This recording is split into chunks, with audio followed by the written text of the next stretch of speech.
Hey, what's up guys? In this video we're going to be talking about the best 4-star characters you should be using. We're mainly going to focus on support characters, but we are going to be talking about one DPS character that's very good. We're going to be talking about 5 really good 4 stars, and the main reason I'm making this video is because 3 of them are on the next banner, so you should definitely pull for that banner if you don't have any, or if you like them and want to use them because they are so good.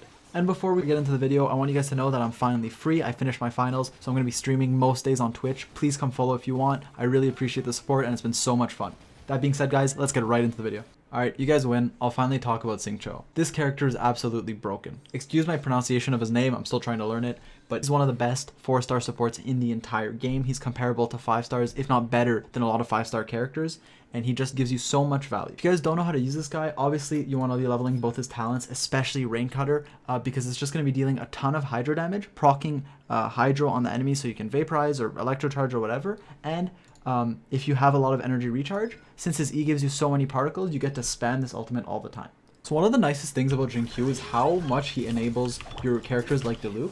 As you can see here, almost all my attacks will be proccing Vaporize, which will make my Diluc do so much more damage. Running Xingqiu, especially on high energy recharge, means you can have these Rain Swords constantly proccing Vaporize, or constantly letting your Pyro DPS proc Vaporize, and just dealing a ton of damage.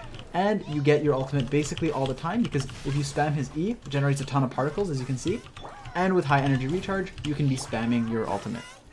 This character does not need constellations to be good. He does not need many levels. As you can see, you saw some footage of me using him with Diluc, dealing a ton of damage, and letting my Diluc proc Vaporize do more damage, and he's only level 20. So this is like the minimum level you need for him to be good. You can just get him 20, get that first talent, and you're good. Obviously, the second one is amazing. So you do want to get him level 60 out of 70. Ascend him if you can.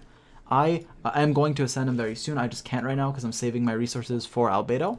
But very good character. Worth investing to level 60 out of 70. But just make sure you are running energy recharge, especially on an energy recharge sword. Something like a sacrificial sword is the best sword on him in the game. But any other energy recharge sword can work too. In terms of artifacts, you do want a 4-piece noblesse. It's just so good. He's definitely one of the best supports in the game, and like the best for like a Diluc main carry and stuff, so I definitely want to be using this character more. He's just insane. Ton of energy recharge. His ultimate is insane. Does so much damage and lets you proc Vaporize. So as you guys have probably seen on the upcoming banner, Sucrose, Fischl, and Bennett are going to be rate up as 4 stars, and those are 3 of the best 4 stars in the game. The first one I want to talk about is Sucrose, who is super underrated. And the reason I consider her underrated is because Anemo supports are so broken in this game, and there are a few reasons for this.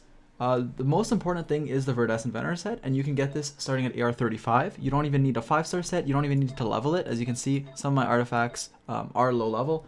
And the main reason for this Verdescent set is basically it'll just give you a bunch more damage. Not only will it give your Sucrose more damage, but it'll also give your DPS more damage by decreasing your opponent's elemental resistance. Even if the stats on them are bad, you really just want the set effect, and ideally try to get some elemental mastery. Also, she gets really effective starting at level 60 out of 70. You don't need to level her past that, because once you ascend her past 60, you unlock this talent, which gives you more elemental mastery to your other characters, and you get that from the other talent as well, so it'll just buff your elemental reaction damage.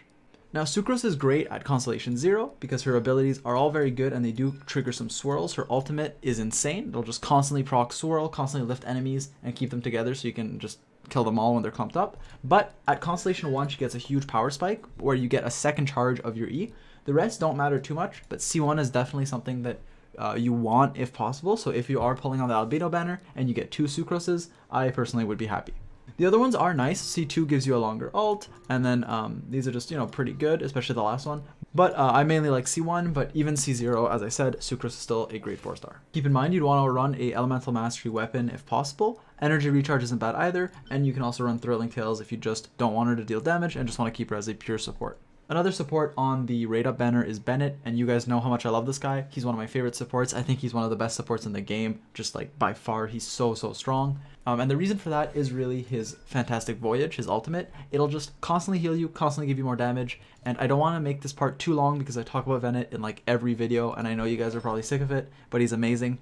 Put a 4-piece Noblesse Oblige on him, give him a sword with high energy recharge. Doesn't have to be a 5-star, but ideally high base attack, high energy recharge. Something like a Sacrificial Sword, a Favonius Sword, or even a Skyward Blade if you have it, can be all very good options for Bennett. Also, as I said, the only talent you need to max is the last one if you're running him as support. If you are running him as DPS, you can run the other talents, level them up, and run them with the Chongyun. but I like him as a support, and that's why I focus on his ultimate. Also, as you guys know, Bennett is amazing at C0, but I do have him C2 now. C1 is broken. Very, very good if you can get it, because it gives you more attack, and you gain the buff while you're low HP, so you're going to be healing and dealing more damage. The other constellations are kind of eh.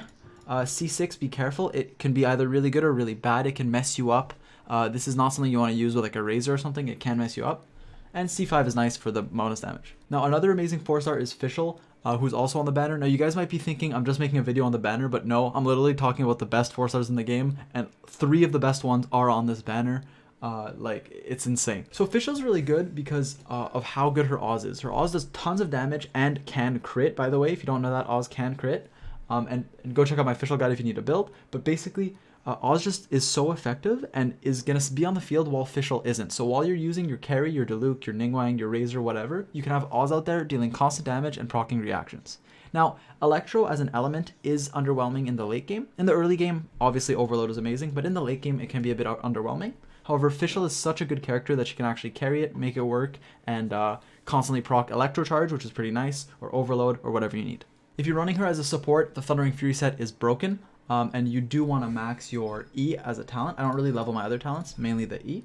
If you are running her as a physical DPS, which I recommend less than support, but sometimes you have to, you should be leveling normal attacks for DPS, but as support, it's mainly your E, and you can also level your Q if you want to.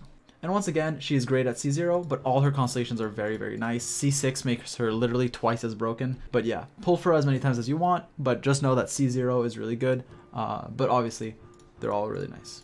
Also, I go over this in my official guide, but the way you want to be building her is prioritizing crit and attack over Elemental Mastery, just because of the way she works and her Oz works. Elemental Mastery isn't bad on her, but having crit on like your circlet and stuff, and attack on the Hourglass is better overall.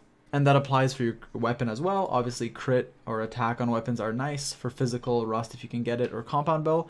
And even energy recharge isn't bad, and stringless is the best 4-star option for her. And obviously, if you have the harp, feel free to use it. Ningguang is one of the best 4-star DPSs and rivals some 5-stars, especially with the Geo buffs coming soon. If you guys don't know, in patch 1.2, Geo will be receiving a buff for floor 12 Abyss, so it will be the best element to bring there, which means Ningguang, Zhongli, and hopefully Albedo will be very good. Also, you know, Noelle and Geo MC. But Ningguang is definitely the best Geo DPS and does a ton of damage. Her wall does insane burst. Her ultimate burst also does a ton of burst damage. And she's great at C0, but also gets power spikes at C2 and C6.